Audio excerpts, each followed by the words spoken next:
Ardbeg visitor parking over here, I guess. Showing you. There's a pot still. Stuck in the car park.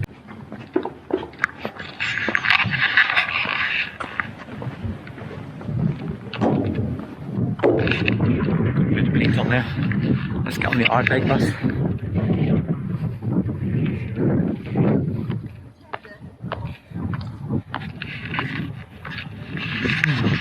Wow, Ardbeg's pretty big. Bit flashy. It's got some money.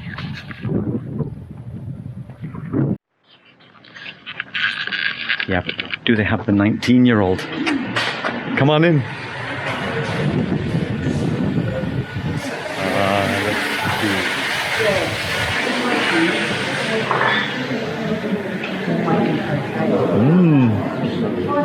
Someone has found it. My card if you want to do that.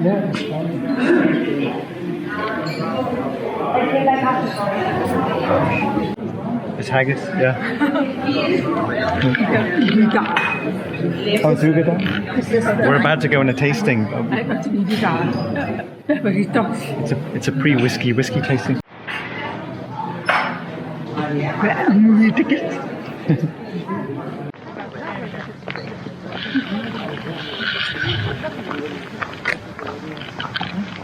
No maltings at Ardbeg anymore. Everything comes from Port Ellen. We just found out.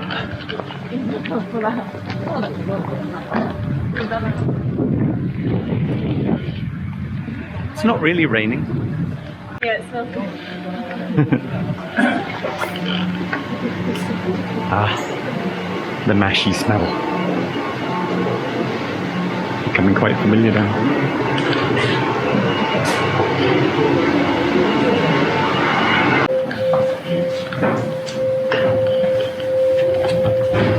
So the recipe that we give them is to use concerto barley, and we ask for that to be peated to a level of 55 parts per million. The first set are spaced slightly wider, so they just cap the malt in half. Then the second set will grind the malt up into grist. The reason we do that is so that we can extract all of the sugars from it when we get into the mash tun at the next stage. The same company, but it's not exactly the same.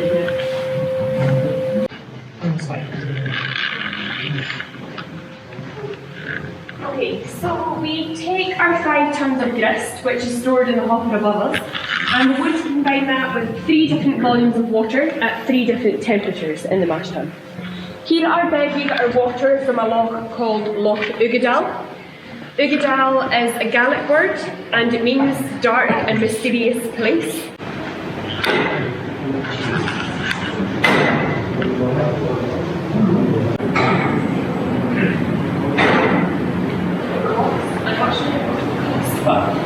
Every time a washback's used, it's cleaned out afterwards, every single time.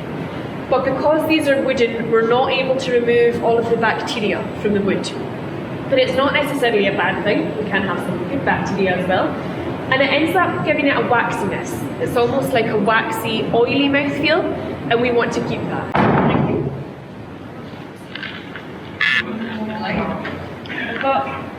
Need more. Oh, there we go. So this is the oldest of the 6. This is the closest to being sent through to the wash now next door, so this is what we're going to try.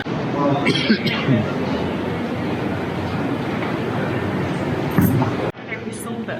It's not that good. Yeah. I think the final product's better. Then you'd go bust again. I know, exactly. Yeah. It's quite peaty though. The finish is peaty. Yeah. Yeah. Peaty lemon beer. Yeah, it's more kind of smoky and sweet. It's not as sour maybe as some others. Yeah. Yeah, but you have got A little quite an bit. intense, Yeah. dry. Yeah, yeah.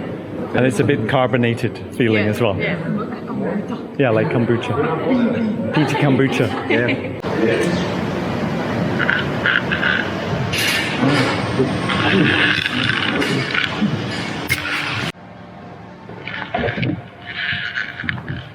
More Ardbeg coming.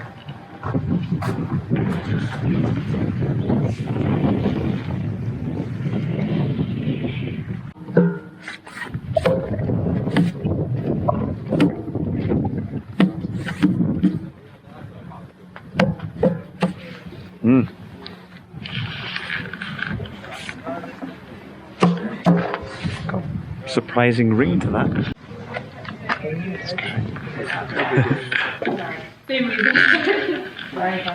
That's okay. Yeah, so no pictures in here either. Oh, sorry. So in our warehouse tasting, we really had all the separate components of what goes into Ardbeg. So we had a first fill bourbon, we had a virgin French oak, and then we had a Oloroso 14 year old, 10, 14, 14. So it's interesting to taste all the different components. Oh, that's a bit warmer. And so Ardbeg 10 is partly first fill bourbon, partly second fill.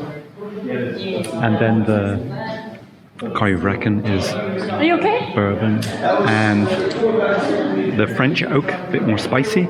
And then Ugadal obviously includes the sherry as well. Hey, Hello. still here, still working. Still working.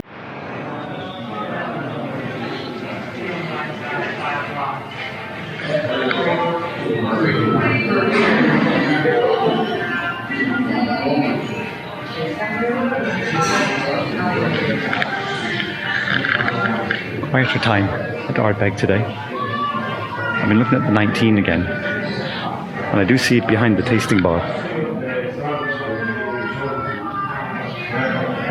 It is down there, so I'm hoping we can get a taste of it. Things are not that much cheaper. I couldn't buy Corrie Vrecken in the US cheaper than this, I'm pretty sure. Ugadal, yeah. The standard bottles, it's actually cheaper total wine. Yeah.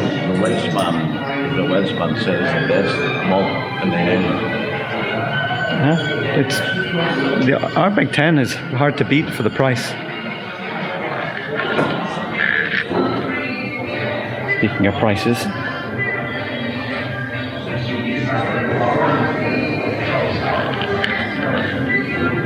I think this is